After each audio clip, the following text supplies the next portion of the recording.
So from a political Brexit reset to a dialogue on the transatlantic growth.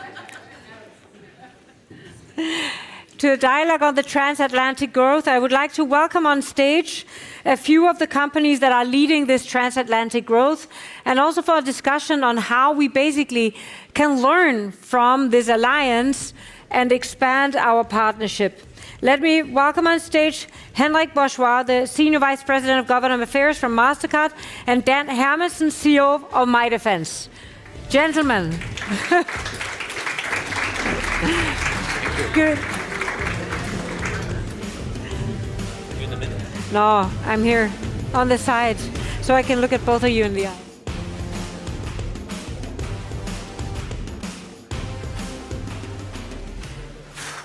So I always particularly like these international sessions because it's all about how we basically bridge something that is purely industry interest, that we have governments aligned on rules so we can grow across border, and that they learn from each other on how to have mechanism of embracing companies from other countries. And you're from two totally different sectors, I would say. One is financial transactions, and this one is like drone technologies or counter-drone technologies. Yes. But you have just grown your company in the US, and of course MasterCard have been present in Europe for decades, I would even say decades. How many? Yes. Since how long? Well, actually, MasterCard grew out of a European company called Eurocard. Not a lot of people know this, yes. But Eurocard was created in the 1960s and then merged with MasterCard in 2002. So we have very strong and deep European origins and roots. Mm-hmm. I actually remember Eurocard. What does that make me? Okay. Okay, so listen, one of the things, I mean, we've been working together for many years, and one of the things, when we just started an office in Washington a year ago, and we had just hired yet a headcount there, because we saw that the political systems were going like this, right? And industry was going like, hey, we're like caught in the middle, so let's try to fix this. It's a hard fix, but okay, we'll make it. And you said right away, I want to be in the transatlantic reception, and it was a huge success, and you flew into Washington. And so why was this important to you? Tell me a little bit about your thoughts on how you think of this. Well, I think, first of all, the transatlantic relationship is extremely important for stakeholders in the United States and in Europe. Unless you've been living under a rock, which I assume everybody in this room has not. It's clear that geopolitical tensions have increased. And that has had, I think, a weakening effect on the framework of the transatlantic partnership. That's the reality. But the question is, what do we do with the situation? Transatlantic firms, what does that mean for industry engagement? What does that mean for collaboration? What does it mean for a lot of members of Digital Europe, right? European headquartered companies that are committed to the US market, that have made millions, billions of investments in the United States, that have an American customer basis. Or US headquartered companies that, as I said, have their origin in Europe, that are part of the fabric, the economic fabric of Europe. And I think, the reason why I care about this, and the reason why it's important, I think, is whilst the framework has been, is more vulnerable now than it was in the past, I think we need to have some confidence because the picture or the painting in the framework hasn't changed that much. The transatlantic relationship, economic relationship, is still the most important, the most connected, and the largest economic relationship in the world. And that means that we need to, I think, look at rewards, look at opportunities, and have some confidence. Confidence to engage in partnerships, which a lot of transatlantic firms are doing, to reduce fragmentation, to increase trust. I mean, we were together at Munich, at the Munich Security Conference. We spoke a lot about that, about trust and fragmentation. And so collaboration is important to achieve that. And then ultimately also, I think each and one of us, any transatlantic firm needs to be basically, executing and delivering for their stakeholders and not be distracted and focus on what we can do for our stakeholders. And what MasterCard is doing is focusing on resilience in Europe, for instance. And we hear the pressures from European stakeholders, our partners, our customers, our network users, our supervisors about the need to have resilient payment systems in Europe. And so we're investing in Europe. And we announced last year €250 million of investment in data centers in Europe, to help contribute to that. But it will continue, the transatlantic relationship, I think, will continue to be important for transatlantic firms and for, the development of those partnerships, because there are complementary assets that we're offering, right? The United States is strong in digital, I think stronger than in Europe when you look at AI, when you look at semiconductors, cloud computing. But in Europe, we have a lot to offer as well, complementary strength. We have a lot of physical assets, industrial processing, additive manufacturing, a lot of things, a lot of physical assets that need connection. And so these connections are important, and that's why I still believe that we will continue to succeed in addressing the challenges that we're facing. Thank you so much. Yeah, in the end, it's all about engaging and not disengaging, for sure. Right. To make sure that the bridge is open, and maybe the industry is the bridge. So turning to you, Dan, you actually had like 2 adventures, right? So you went to US, and then Trump won, and then it was a little bit hard, and then you said, I'm going all in. And now you have just closed a $26 million contract with the US Army on counter-drone systems. So talk a little bit about, how you see the difference, and how is the access to go and sell to the US? Is there anything hindering it, or is it amazing, or how does it work? I think there are many ways to do it. It's often about being at the right place at the right time. In our case, with the right technology and then the right solution, which we were already back in 2016 when we first time made a contract with the US Army. That was the Special Forces at that time. Drone warfare is something that we all talk about today, but when we started up in 2013, when the first drones came to market, we started talking about dangerous drones, malicious use of drones, and people like, well, why are you afraid of drones? It's just toys, right? But we continuously worked on it, and our first customers were Special Forces, and they have the means to procure in a completely different way than typical procurement, because they can do like urgent capability acquisitions. So they had missions at that time, both in the US and in Denmark and other places. So that was really version 1.0. We were the only ones that had a counter-drone solution fitting the soldier at that time. And they had a need, so we got the first contracts. And I think the way that we then evolved into that relationship is something that we still have to learn about in Europe, because Europe is extremely slow when it comes to the cooperation between the industry and the MODs. In this case, got a contract for the first prototypes, delivered it as fast as we could, got feedback within weeks, what they wanted to have changed. We went back some weeks later with the changes. So basically what we heard Valeria talk about for Ukraine, that was how we cooperated with the US Special Forces at that time. And it simply, evolved very quickly. Then lately we were selected as what we call the Soldier Common System.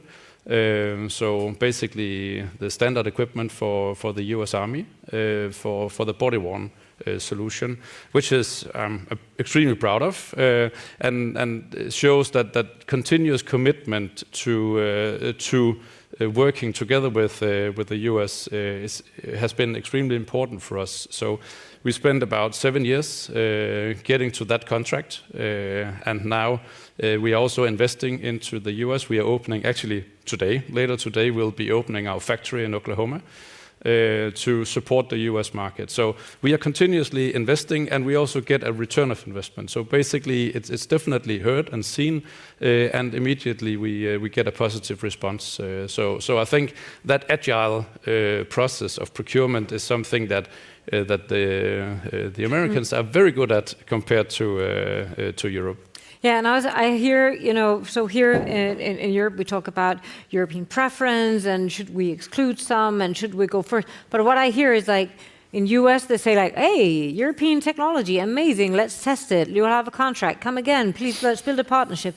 So how do we get back on track with that? I mean, are you seeing also on the EU side that we are not as open as we were, or does it feel still like we are embracing each other as partners?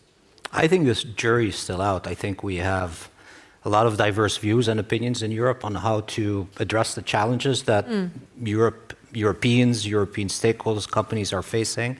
I very much liked Henna Virkunen's intervention yesterday at this event, where I think she talked about the fact that in order to become, I'm paraphrasing her, I'm not sure exactly what she said, but that's what I took out of it, in order to become more autonomous, more independent, or more sovereign, Europe doesn't need to, build borders, but what we need to do is have technology leadership and invest in innovation. And that's what delivers, European independence.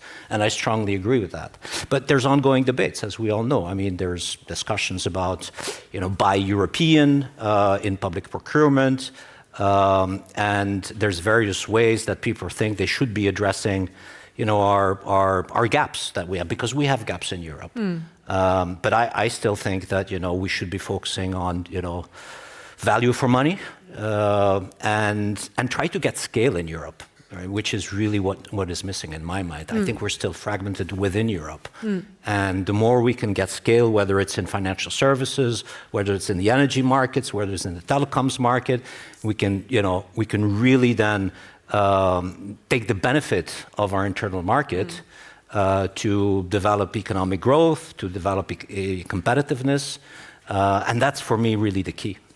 Yeah, so what I'm also hearing is like, of course, if you have gaps and it's a news to you, you're like, oh my God, I've gaps, right?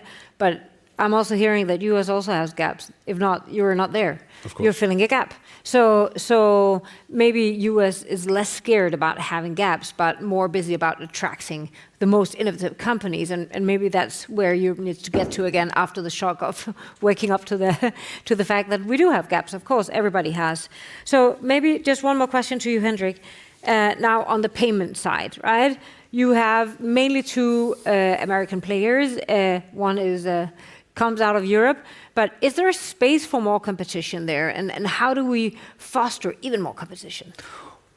There is obviously space, and that space in reality has already been taken.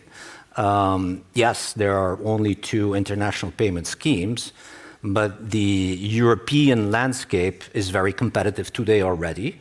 It's a very dynamic market, and it's a market where a company like MasterCard competes daily with very large established players in domestic markets and in large domestic markets, for instance, in France or in Germany.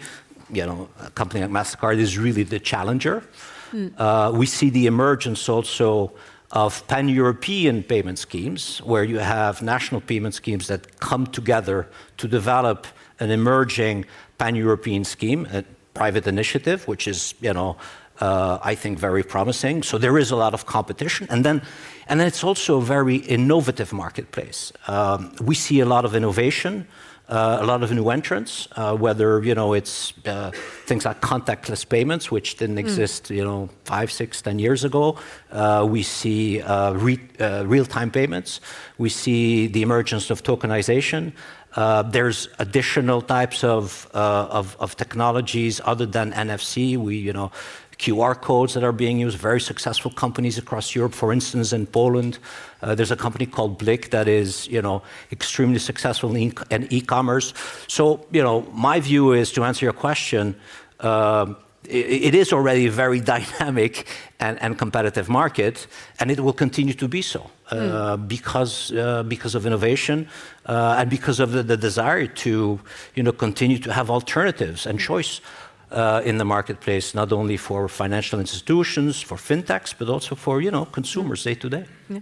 And I do see this in digital. We see that, there's only a few players, and then new features emerge, right? So I see you going into fraud detection, I see you going into cybersecurity, I also see banks like Santander going into the same areas. So somehow it always it gets another jump. So a question to you, Dan. If you were an American, let's say that you were born in America, and you were entering the EU, right? What would be the obstacles or the opportunities that you would meet in Europe that you would not meet in Europe that you would not meet in the US? So what? And of course, what I'm getting to is that if you could take a few things that they do really well and transfer that to Europe, what would that be? It's the single market. So if you go to Europe from the US, you need to take each country by itself.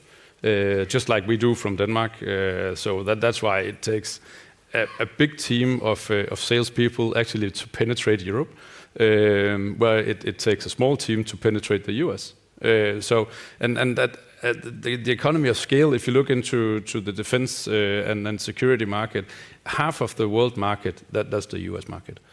And the rest is just fragmented. So it's the economy of scale and what we've talked about yesterday and today about having a more single market in Europe would really be a game changer. And I think seen from the US side, that's really the obstacle that when you go to Europe is that you need to take one fight at a time instead of just rolling in with your innovative solutions. Yeah. So before I ask, a final question to the two of you, we actually have a lady in the audience that knows a lot about scaling and who is here to kind of transfer some of that knowledge. So maybe I can ask you, Gillian, I mean, you've been looking at these transatlantic relations and how we do business across the transatlantic for long. What is it that we have to learn on both sides that can make it much, much easier to actually do business? I could list about 15, but I'll distill down to 3. I run, as you know, a partner at a venture capital fund that came out of the Defense Innovation Unit of the Department of Defense. So what we did is we saw the demand signals within the defense, within the United States, and we went to the commercial sector and said, all right, what do you have? What solutions do you have for us to then buy? So already, and then we fund them. And then to this private-public partnership that's already set up. And I think part of what I'd like to see, in addition to the more accelerated deployment of capital here in Europe, because that's one of the big problems for founders, is they go to the US because they get through that process, the diligence goes fast, the deployment of capital, and they're able to iterate really almost in real time. So that plus the exit market, we need a secondary market here in Europe as well. But I think it is this, for us, I think that there has to be, when I look at this, there has to be more of a cooperation between industry that will fund some of these startups, that will pilot some of these startups. MasterCard, you're very good at this, sir. You're very good at this. Thank you. You see opportunities and you see that you have problems. MasterCard, you have problems. So let's go find the solutions. And so that's what the US actually does. As industry actually it articulates their demand signals, okay, and says, here's what we need and where can we find it to solve that. And you don't have that connective tissue here in Europe. And the one other point is that you have 32% of your European budget is spent in research. Only 2% of that is actually converted to any type of commercial product. And so that to me says, wow, you have incredible value. You have tremendous assets. You have treasures here in Europe, but nobody knows where they are. Nobody knows how to find them. So as you and I have talked, if you are a country in this room, if you are a corporation in this room, you corporation, you tell people what your demand signals are. What do you need to solve? And on the other side, you need to have government and you need the ministers of defense of every one of these member states to say, this is what our problems are. You have Ukraine, and I had Valerie say to me, give me a list. She gave me a little written list. Here are the problems that we have, specifically. And so do you have companies that can solve these problems? Every single member state needs to do that.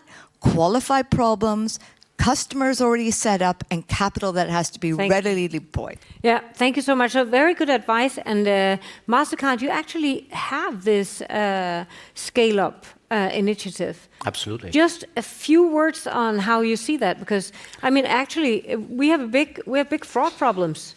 I mean, the member states or even the EU could say, MasterCard, come and help us with solving the problem. There's a lot of people who don't know this, but MasterCard is a security company. It's not only a company that manages a digital payments network, but we're a security company. We've developed, cutting-edge AI-enabled cybersecurity solutions, fraud solutions that originally started to protect our network, but that we are, rolling out and distributing to other stakeholders in the marketplace. Not only big financial institutions, but increasingly SMEs, startups, scale-ups. You're absolutely right. We have a lot of programs, and you know why? Because I think doing partnerships, it's our first nature, not even our second nature, because our core business is to manage a network, and to manage a network, you need partners, right? So this is what we're doing. And by working with startups, with scale-ups, with SMEs, they drive enormous benefits, anti-fraud, cybersecurity benefits, to enable them to engage in safe, secure transactions, and also to protect their digital infrastructure. So it's really fascinating. Good. Yes, please. Just one comment on this. I think the DIU, the Defense Innovation Unit in the US, is a great example of supporting innovation. Basically, having always new competitions, where open competitions, where companies, whether they are from US or not, can just go in and submit their proposal, and then they get funding. And I think one of the big differences is that it's not research funding, but it's development funding. Yeah. So it's actually bridging the gap between a prototype and something that needs to be fielded, and it's together with the units, the forces, actually to test it and make sure it works in real life. So that was one comment, and the other one was in the US. You walk the talk much faster. A good example from Valeria again. You have the marketplace that we saw for drones, the gamification part, but the marketplace idea, was launched like a year ago. U.S. Army is implementing that right now. So right now they are months into implementing that marketplace for the U.S. Army to figure out, okay, what type of counter-UAS equipment do I need? I'll go into the marketplace and pick it. So it's, just taking those ideas and bringing it to life, it takes months instead of discussing years. So we will round this session off. Yeah, but this is exactly, honestly, this is a super energizing session to nearly end on, because it shows that industry doesn't have a problem, governments have a problem right now. And we have so much to learn from the US as a federated European state. Mm-hmm. We are still practicing in being a federated European state to actually enable what it was meant to do, enable companies to scale in a single market, and companies more determined nearly on that vision than the member states and the Commission are themselves. I'm sure they also are, but we are definitely the big believers in a more federated state of Europe where we have a single market and we have mechanisms that can actually scale innovations.